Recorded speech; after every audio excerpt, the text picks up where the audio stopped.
All right, so let's talk about the Utah Jazz, who have been reeling for the majority of January.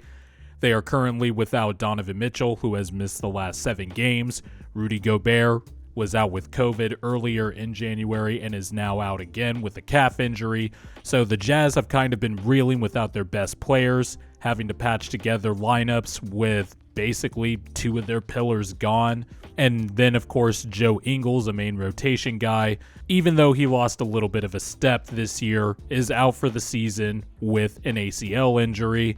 So it's not looking great for the Jazz in terms of regular season outlook, but I really don't care about their regular season outlook at this particular moment. This video is more so about the big picture because I feel like the Jazz are kind of where the Bucks were last year. Well, I know. A lot of people are looking at the Jazz, including myself, and thinking, okay, let's wait to see what they do in the postseason because they've kind of had a few postseason failures now. Most recently, of course, last year when the Jazz lost to the Clippers in 6 games, lost to an undermanned Clippers team, and really they should have won that series. But of course, we all know how that went.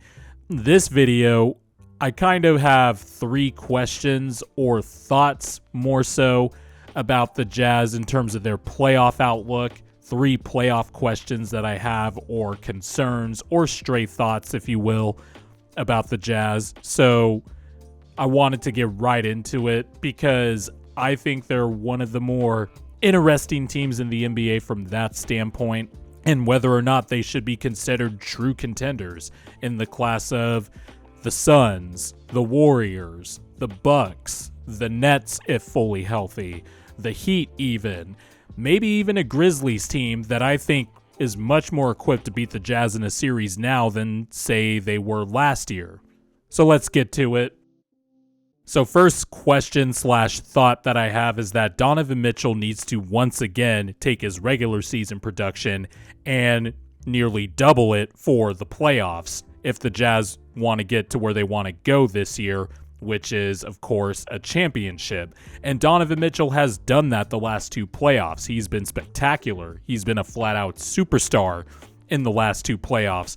The bubble, of course, they lost to the Nuggets in 7, where he went bucket for bucket with Jamal Murray. And then last year, even though he missed the first game of the playoffs with that ankle injury that he suffered late in the season, he was able to come back for the rest of the Grizzlies series. And then the Clippers series, he basically took his production to a whole nother level, and you'll see the numbers right here on the screen. Donovan Mitchell has been spectacular, and I'm looking for him to do that again, especially because he has had some career lows or some numbers he hasn't seen since his rookie year in some categories, but there are career highs in some other areas of his offensive game, most notably his finishing at the rim. He's shooting 65% at the rim per cleaning the glass.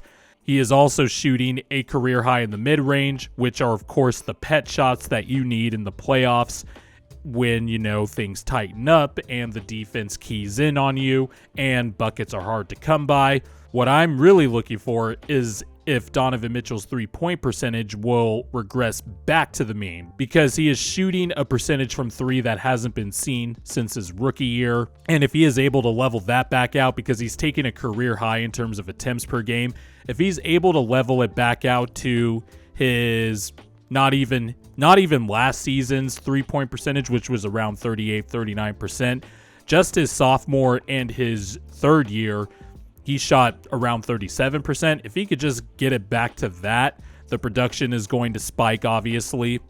If he's able to right his 3-point percentage at some point, I look for him to have, once again, another big playoff run. Will the rest of his teammates follow? Will he get some help in that regard? That remains to be seen. And speaking of Rudy Gobert, spoiler alert, he is going to be one of my big questions, of course, for this postseason. Can he get help from his co-star partner? Because it all just can't be Donovan Mitchell.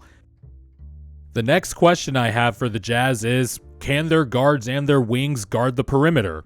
And the Jazz's defense has been a mess this year. Before the turn of the new year, they were top 5 in defense, and that was what we expected because Rudy Gobert is a generational talent in terms of rim protection, but the scheme hinges on Rudy Gobert, and he has been in and out of the lineup for the last month, And the Jazz right now are in the bottom 20s in terms of defensive rating, and they have averaged out overall on the season to about 13th.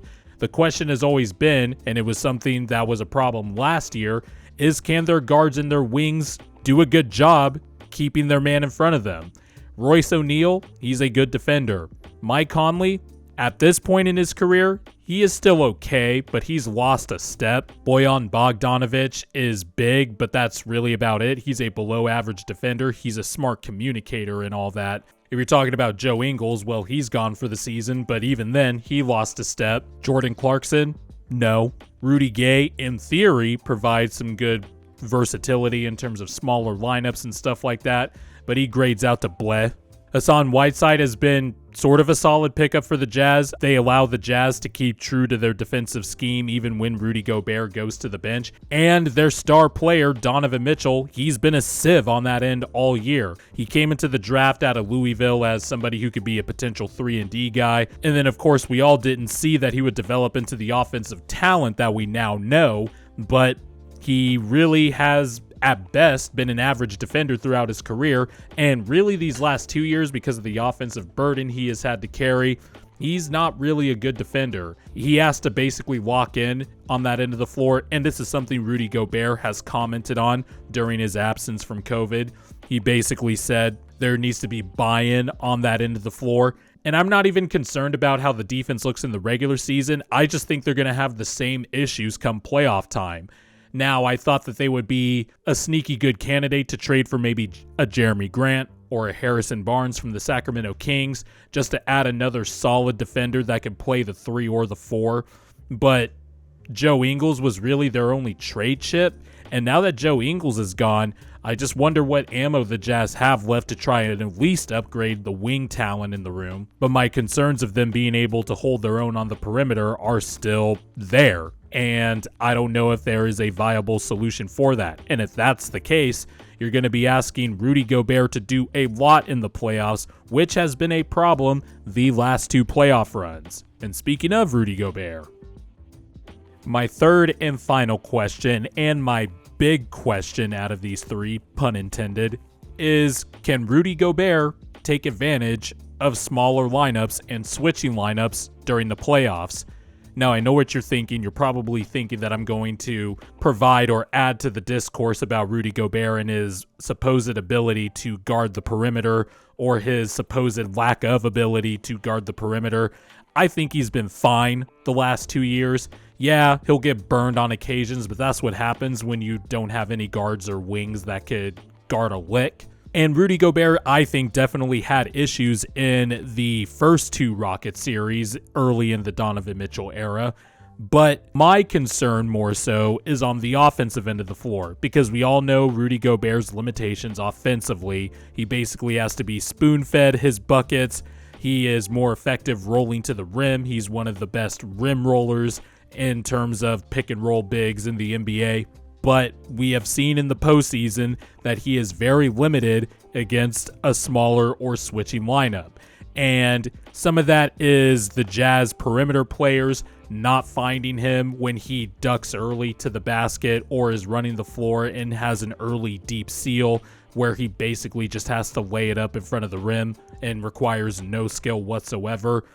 But also, the Jazz just can't dump the ball to Rudy Gobert whenever he has somebody like a Terrence Mann on him, or somebody from the Nuggets in the bubble switches on him, because he really doesn't have the offensive repertoire to take advantage of those matchups.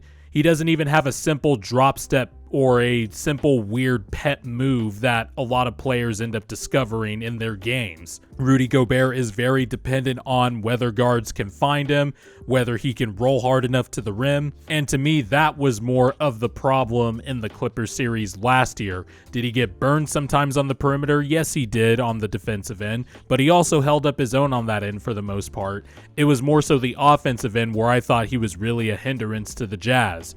So I wonder if Rudy Gobert is going to rectify that problem by the time the playoffs come, and I highly doubt it. I am very skeptical. He's usually someone that shoots a very high percentage around the rim, way over 70% for most of his career, but the guards have a tough time finding him. And I think because they are so emboldened to take threes and to move the ball around the perimeter, even though they're not really passing it as much as efficiently as they are this year, I think they just have a tough time finding Gobert, whether it be trust, whether they are seeing him too late.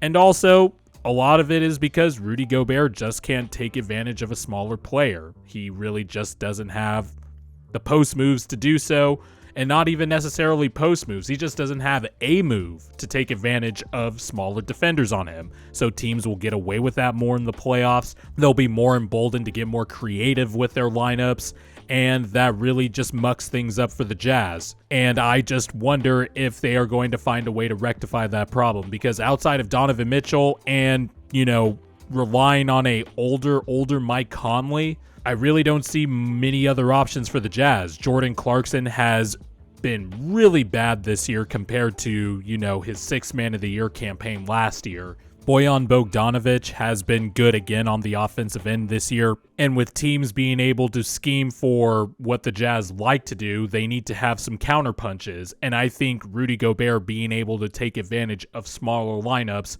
would be a good counter punch. But I haven't seen any evidence that he will be able to do it, nor do I think he will do it. But as always, that's why they play the games, and we will see in the playoffs. So those are my questions and concerns that I have about the Jazz. The three main ones, at least. I can name a few others, but the video would be 45 minutes long.